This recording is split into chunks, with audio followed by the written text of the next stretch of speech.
Հայաստանում քաղբանտարկյալներ չկան եւ երբեք չեն լինելու, բայց Հայաստանում կա օրենքի գերակայություն եւ օրենքի գերիշխանություն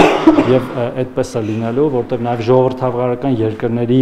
ամենակարևորագույն կոմպոնենտներից մեկը հենց օրենքի գերակայությունն է, որ օրենքի առջև բոլորը պետք է հավասար լինեն, անկախ իրենց քաղաքական հայացքներից, եւ եթե խոսքը գնում է օրինակ որոշ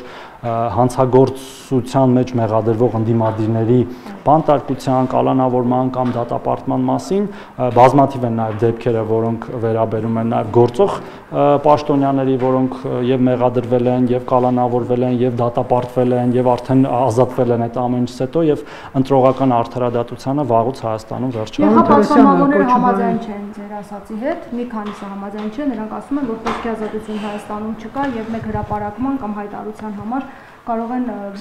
կալանավորվել 40։ Նախ ոչ մի հայտարարության համար ոչ մեկի չեն կալանավորում, կան քրեական հոդվածներ, դրանց համար ես չեմ կարող գնահատական տալ դրանց համար կան քննչական, թույլ տվեք մինչև վերջ պատասխանել ձեր հարցին, քննչական, դատախազական եւ դատական մարմիններ, իսկ մեր գործընկեր տարբեր երկրների падգամավորներին, այդ թվում Եվրոպայի խորհրդարանների падգամավորներին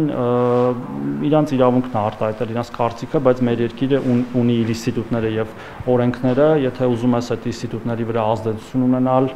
չգիտեմ, օրենքներ փոխել, պետք է Հայաստանի Հանրապետության падգամավոր լինես, որպեսզի դա անես։